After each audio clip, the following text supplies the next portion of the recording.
I heard somebody yell, well, there's an elderly man in the bottom apartment. Now at 5, a fire in the middle of the night, leaving parts of a Sandy apartment building destroyed. How firefighters weren't the only ones who helped aid those inside the burning building. Plus, another Norfolk train derailment in Ohio just a month after the East Palestine accident. How officials in Ohio are responding as the CEO of Norfolk is set to appear before Congress.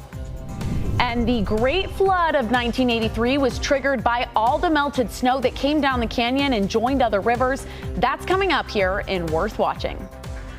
Live from Utah's first TV station, ABC4 News celebrates 75 years. Back window towards the back of the building, and we seen black smoke.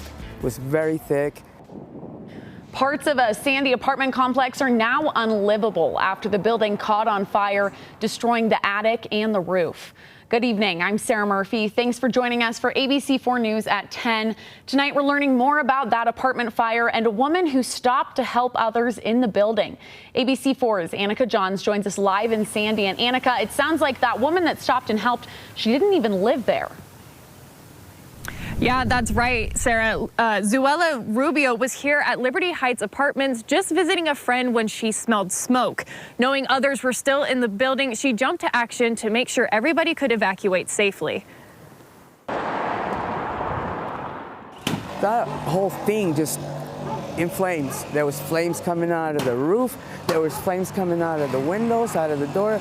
Zulema Rubio was visiting a friend who lived in the Liberty Heights apartment complex when the fire started. I came out the front here, and I ran that way, and I seen the smoke coming out that top middle window apartment, and it was so hot the glass started to break. Sandy Fire Department says firemen and police officers in the area saw smoke. By that time, there was an officer here already, and she was yelling in the apartments, especially that one, because nobody would answer the door. Rubio says she immediately jumped into action. I heard somebody yell, well, there's an elderly man in the bottom apartment. I took it upon myself, went knocked on the door, was yelling for anybody in there, get out, evacuate, there's a fire, we gotta get you out of here. While banging on the door, Rubio realized it was unlocked and entered the apartment. And I turned the light on in one of the bedrooms, and there was an older man laying there with sleep, with his oxygen on. He didn't hear me yelling for him, he didn't hear nothing. Rubio says she was able to get the elderly man out of his apartment, but that she realized something was wrong. Then he complained about having a hard time breathing because there was a lot of smoke here. So we called the ambulance. The ambulance came and got him, took him to the hospital. Rubio did say that she later learned that the older man would be okay and that he would be able to return home. I could have easily walked home and left my car here because I just live right down the street. But I chose not to because I know my friend needed me, and I just couldn't leave without knowing that my new friend was going to be okay. When speaking to residents, they told me that no fire alarms went off until a majority of the building was ablaze. Right now, what started the fire is still under investigation. Reporting live from Sandy, Annika Johns, ABC4 News. All right, shifting gears here, checking in on your pinpoint weather forecast, meteorologist Nate Larson here. Nate, it's snowing right now, but earlier today, maybe I'm going crazy, but I could have sworn we almost saw a bit of sun. We had the sun. It was beautiful. Wow. Yeah, we've got some photos that have been sent in from some of the viewers of the beautiful blue sky that we had before the storm really moved in. Annika getting a dose of the snow that's out there. I want to show you this particular shot. Again, it just looks like a mountain of snow, but if you look at the top of the screen, it's a snow stake. Yeah, Snowbird didn't get a chance to clear it off. They're looking at about 20 inches, at least on the snow stake. Now, they are reporting over 2 feet in the last 36 hours, and we're under a winter weather advisory along the upper Cottonwoods, even along the Wasatch Front and Salt Lake Valley, included in a winter weather advisory now.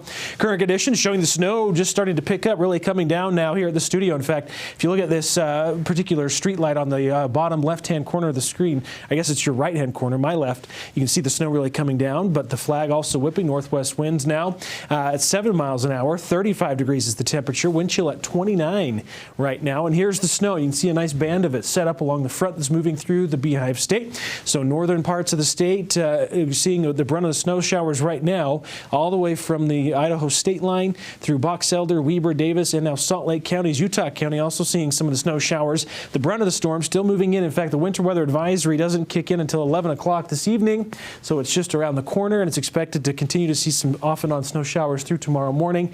Could impact some of the commute. We're expecting a couple of inches to accumulate. Future cache snow, showing that a lot of the snow clears out behind the front. This is 8 o'clock. Some lingering snow showers across the central part of the state, including Utah County, so could have some lingering impacts to the drive tomorrow morning. Additional moisture will stream in on Tuesday, so we're going to have an active pattern as we get into the new work week. 36 for the high tomorrow. Breezy winds, scattered snow showers, and 54. St. George, you're dry down south. Still breezy winds, though, 5 to 10 miles an hour out of the southwest. We'll talk about the winter weather advisory, break down just how much of pileup in the mountain areas coming up. Sarah? All right. Thank you, Nate. Now in southern Utah, police are investigating after a hiker in Washington County found human remains. Washington County Sheriff's Office says they found the remains at Sheep Bridge Road on the map there, an unincorporated area. Police say there's no danger to the public, and it doesn't look like there's any suspicious circumstances surrounding the death. They're working to confirm the identity of the individual. And in Tooele County, Grantsville police are looking into the death of 6 kittens found on the side of the road Saturday night. They say it looks like the animals were tortured before they died.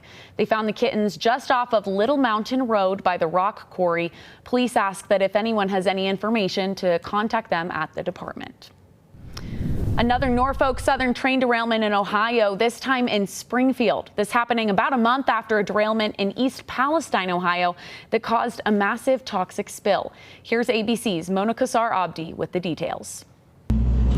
Dashcam video shows the moment a Norfolk Southern train derailed in Springfield, Ohio. Cars sent careening off the tracks. I looked up and there was all kinds of debris and metal shoot out from under the train cars. Norfolk Southern saying 28 of the 212 cars derailed included 4 empty tankers with residual amounts of diesel exhaust fluid and common industrial products. Once we got crews in there, we noticed that there was no hazards leaking, no spillage. Ohio's EPA director looking to reassure residents in the area. There was no release of any chemical or any hazardous material to the soil, to the air, to the water.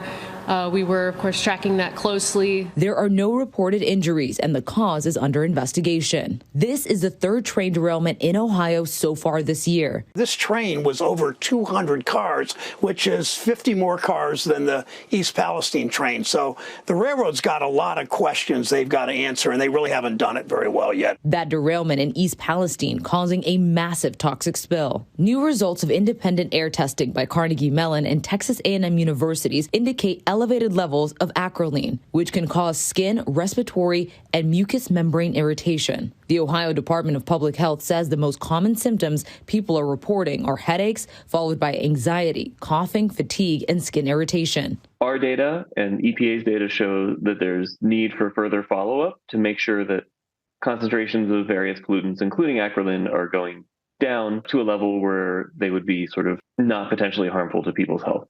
Norfolk Southern saying this today. Safety is our #1 priority. And as I stated earlier, our derailments, our mainline derailments are on the decline. Mona Kassar-Abdi, ABC News, New York.